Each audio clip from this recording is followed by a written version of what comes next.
निरूपा और रवीश शाम को घूमते घूमते एक खंडर में चले जाते हैं।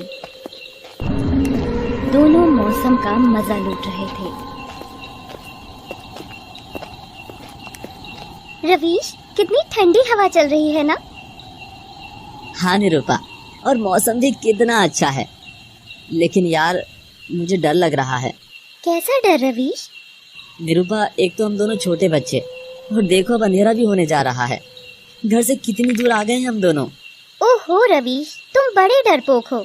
अच्छा चलो घर वापस चलते हैं। दोनों चलते ही हैं, तभी तेज बारिश शुरू हो जाती है। रवीश, खंडर में अंदर चलो, बारिश बहुत तेज है।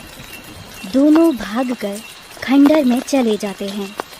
यार पता नहीं बारिश कब खत्म होगी, और भी तेज ही होती जा रही है। हाँ यार, ये तो तेज ही होती जा रही है। निरूपा इतना बोल ही पाती है कि तभी एक बड़ा सा पेड़ टूटकर खंडर के गेट पर गिर जाता है और दरवाजा पूरी तरह से बंद हो जाता है। अब हम बाहर कैसे जाएंगे रवीश? यार कोई ना कोई रास्ता तो ढूंढना ही होगा हमें। चलो अंदर चलकर देखते हैं कि कोई रास्ता मिलता है क्या। दोनों अंधेरे में चलने लगते हैं। तभी निरूपा को एक प्रकाश दिखाई देता है, बहुत ही तेज प्रकाश। रवीश भी उसे देखकर हैरान रह जाता है। निरूपा, क्या हो सकता है वो? चलो चलकर देखते हैं।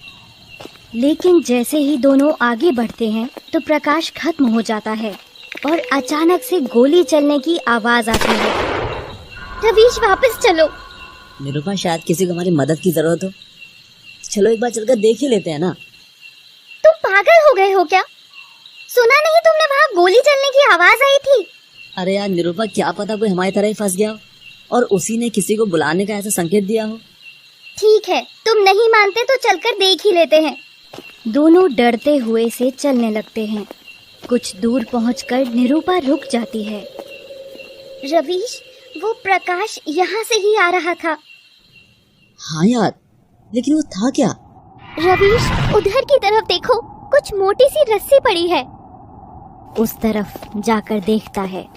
अरे निरूपा, ये तो मरे हुए सांप हैं। इनको किसने मारा होगा? सांप से भी किसी की क्या दुश्मनी? चलो इनको उठाकर दफन कर देते हैं। रवीश सांप को मिट्टी में डाल देता है और उसके ऊपर बरगद की सूखी लकड़ी रख देता है और चलने लगता है। लेकिन देखता है कि निरूपा कुछ बड़े ध्यान से देख रही है। क्या देख रही हो निरूपा? क्या है वहाँ? रवीश, देखो वो पत्थर सोने की तरह चमक रहे हैं। चलो उठाकर अपने साथ ले चले। निरूपा और रवीश उसके बहुत पास चले जाते हैं। ये सुनहरे पत्थर इतने हल्के क्यों लग रहे हैं? ऐसा लग रहा है जैसे इनमें कुछ भरा हो। यार तुम कितनी भोली हो, तुम अब भी नहीं समझी? अरे यार, ये किसी के अंडे हैं। लेकिन सोने के अंडे भी होते हैं क्या भला? राम जाने कैसे कैसे जीव हैं, इस धरती पर ही होंगे किसी के। चलो तो वापस रख देते हैं, नहीं तो कोई हम दोनों की वजह से परेशान होगा। देखो, आज हम इनको अपने साथ ले चलते हैं, कल अपने दोस्तों को दिखाकर वापस लाकर रख देंगे। ठीक है? ठीक है, लाओ मुझे दो और रास्ता खोजो जल्दी, अब अंधेरा होने वाला है। वो देखो, शायद वहाँ से रास्ता है बाहर जाने का। दोनों दूसरे रास्ते से बाहर निकल जाते हैं और अपने घर की तरफ चल देते हैं। घर जाते जाते रात ही हो जाती है। रवीश, चलो जल्दी से रुई बिछाओ, मुझे ये अंडे रखने हैं, सोने के अंडे। निरूपा अंडों को रुई में रख देती है और दोनों लेटकर उनको ही देखते रहते हैं। निरूपा यार, वैसे क्या होगा इसमें यार? इसमें क्या सोने की चिड़िया निकलेगी? सोने की चिड़िया नहीं होती पागल, सोने के अंडे देने वाली मुर्गी जरूर होती है। दोनों बातें करते करते सो जाते हैं। सुबह देखते हैं कि दोनों अंडे फूटे हुए पड़े हैं, सोने का कवर बिखरा पड़ा है। निरूपा और रवीश समझ नहीं पाते कि रात क्या हुआ। रवीश, मैंने मना किया था इनको लाने को, लेकिन हमारी गलती की वजह से ये फूट गए। निरूपा, अंडे फूटे नहीं हैं, उनमें से बच्चे बाहर आए हैं। क्योंकि अगर अंडे फूटे होते तो अंदर जो भी होता ना, यहीं पर पड़ा होता। चलो ढूंढते हैं कि इनके अंदर से कौन निकला है, क्योंकि जो भी निकला होगा अभी घर में ही होगा। निरूपा और रवीश बहुत तलाशते हैं, लेकिन कुछ नहीं मिलता। आखिरकार दोनों थक कर बैठ जाते हैं।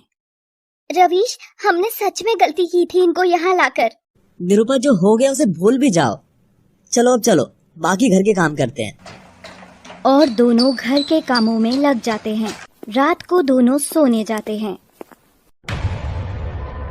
सोते सोते निरूपा को लगता है जैसे कोई उसके हाथों की उंगली को छेड़ रहा है। उसकी आंखें खुल जाती हैं। वो चिल्लाकर उठती है। क्या हुआ निरूपा? क्यों डर गई हो? निरूपा बिना कुछ बोले एक तरफ इशारा करती है। रवीश उस तरफ देखता है तो दंग रह जाता है। निरूपा, ये तो सांप का बच्चा है, कहीं ये अंडे में से तो बाहर नहीं आया। लेकिन अंडा तो सोने का था, लेकिन ये काला है। ये शायद मुझे काट रहा था, मेरी उंगली पर। निरूपा, सांप किसी को बिना वजह कुछ नहीं कहते। आ जाओ मेरे पास, मैं तुम्हें कुछ नहीं कहूँगा। रवीश, अंडे तो 2 थे, फिर ये एक ही क्यों? क्यों दोस्त, दूसरा कहाँ गया? इतना सुनकर सांप रवीश की हथेली से फिसलकर नीचे गिर पड़ा और एक तरफ चलने लगा। दोनों समझ गए कि ये उनको उसके साथी के पास ले जा रहा है, तो दोनों उसके पीछे पीछे चलने लगे।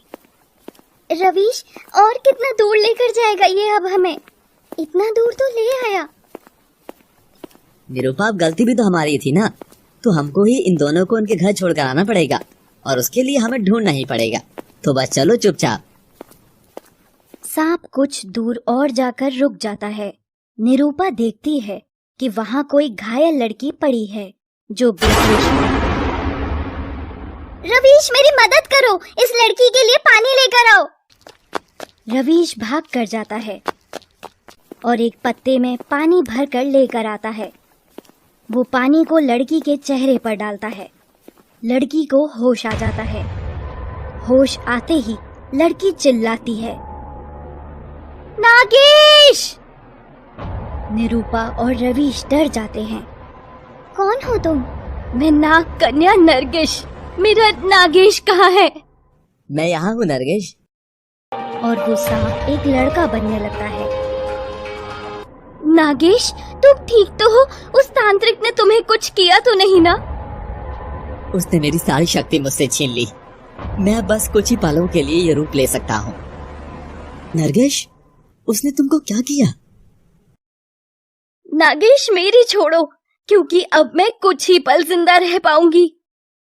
मैं अपनी सारी शक्ति तुमको देती हूँ और नागेश, मैं तुमसे मिलने फिर आऊंगी। नहीं नरगिस, मैं तुमको कुछ नहीं होने दूंगा। हम दोनों साथ रहेंगे। नागेश, मेरी बात सुनो। तुम भोलेनाथ की पूजा करना। 5 अमावस पूरी होते ही मेरी समस्त शक्ति तुम में प्रवेश कर जाएगी और मेरे शरीर को उठा कर रख देना। मैं जब अगले जन्म में तुमको मिलूंगी तो खुद के शरीर को देखकर ही सब कुछ याद कर पाऊंगी। मैं फिर अवतार लूंगी नागेश, नाग अवतार। नरगिस नाग अवतार लेने का वचन देकर नागेश को छोड़कर दूसरी दुनिया में चली जाती है और नागेश रोते रोते नरगिस को बाहों में लेकर बैठ जाता है। धीरे धीरे नरगिस का शरीर नाग शरीर में अवतरित होने लगता है और फिर से काली नागिन बनकर नागेश के हाथों में रह जाता है। निरूपा और रवीश होश संभाल कर नागेश के पास जाते हैं। देखो, हम नहीं जानते कि तुम कौन हो, लेकिन दोस्त जो होता है ना, अच्छे के लिए ही होता है। दुखी मत हो। नागेश, नरगिस ने जो कहा था अब वो करो और चलो नरगिस के इस रूप को संभाल कर रख दो। बस एक नरगिस ही तो थी मेरी संसार में, उसने इसे भी मुझसे छीन लिया। अब मैं क्यों जियो, क्यों? अरे वही तो बोल कर गई है कि वो फिर आएगी। हाँ नागेश, वो आकर तुमको नहीं पाएगी तो क्या करेगी? तुमको जीना होगा नरगिस के लिए। मैं उस तांत्रिक को जिंदा नहीं छोड़ूंगा। कौन तांत्रिक? क्या किया उसने? मैं और नरगिस उस खंडर में रहते थे। एक दिन हम दोनों घूम रहे थे, तभी नरगिस ने देखा कि तांत्रिक घायल होकर दर्द से करहा रहा है।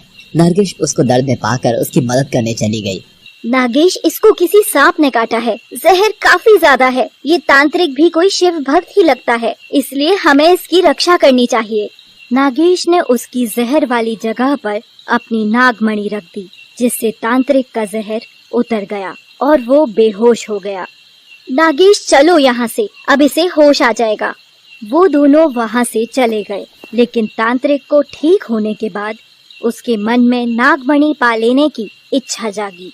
कुछ दिन बाद वो फिर आया और अपनी तंत्र विद्या के जोर से नरगिस को वश में करना चाहा, लेकिन नरगिस की शक्ति के आगे वो टिक न सका और वापस चला गया, बीन बजा बजा कर। नागेश, चलो यहाँ से, वरना ये फिर आएगा। मुझे मेरी चिंता नहीं है, लेकिन मैं तुमको खोने से डरती हूँ। नरगिस, लेकिन तुम तो जानती हो मुझ में अभी नागमणि की इतनी शक्ति नहीं है। वही शक्ति है जो तुमने मुझे दी थी, बस ये रूप बदलने की। और तुमने ही तो कहा था कि मुझे यहीं पर रहकर शिव पूजा करनी होगी। अभी 7 अमावस्या तक मुझ में भी शिव की कृपा से समझ शक्ति आ जाएगी। नागेश, तुम बोल रहे हो तो ठीक है, लेकिन हमें अब सावधान रहना होगा। नागेश निरूपा और रवीश की तरफ देखकर बोला। तांत्रिक जान गया था कि वो केवल तंत्र विद्या के वश से नरगिस पर विजय नहीं पा सकता, तो उसने कुछ लोगों का सहारा लेकर नरगिस को वश में करने की ठानी और वो फिर उस दिन वापस आया। उसके वापस आने पर नरगिस बहुत ही गुस्सा हो गई और नरगिस ने उसे मार डालने की ठान ली। और फिर एक बार नरगिस और उसका आमना सामना हुआ। अरे तू साधु नहीं, पाखंडी है। तुझे जो शक्ति मिली है तू उसका गलत उपयोग कर रहा है। मैं तुझसे तेरी सांसें और शक्ति दोनों छीन लूंगी। अरे नादान नागिन, तू अभी काल गुरु की शक्ति को नहीं जानती। मैं तुझे और तेरी मणि दोनों को लेकर जाऊंगा और तू फिर वही करेगी जो मैं तुझसे करने के लिए कहूँगा। नरगिस क्रोध में भरकर एक भीषण नाग में अवतरित हो जाती है और एक विषैली फुंकार काल गुरु की तरफ छोड़ती है, लेकिन काल गुरु अपनी तंत्र शक्ति से गायब हो जाता है। तू मुझे कुछ नहीं कर सकती। तू एक तुच्छ सी नागिन है, अभी बच्ची है तू मेरे सामने। और एक शक्ति का गोला नरगिस की तरफ फेंकता है, जिसके वार से नरगिस घायल होकर फिर एक लड़की के रूप में जमीन पर गिर जाती है। नागेश ये देख नहीं पाता और नरगिस को बचाने काल गुरु के सामने आ जाता है। काल गुरु, तुझे नरगिस को छूने से पहले मुझसे लड़ना होगा।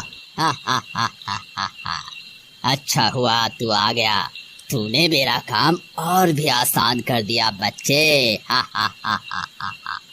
और पानी पढ़कर नागेश के ऊपर फेंकता है। नागेश उसके इस वार से शक्तिहीन हो जाता है।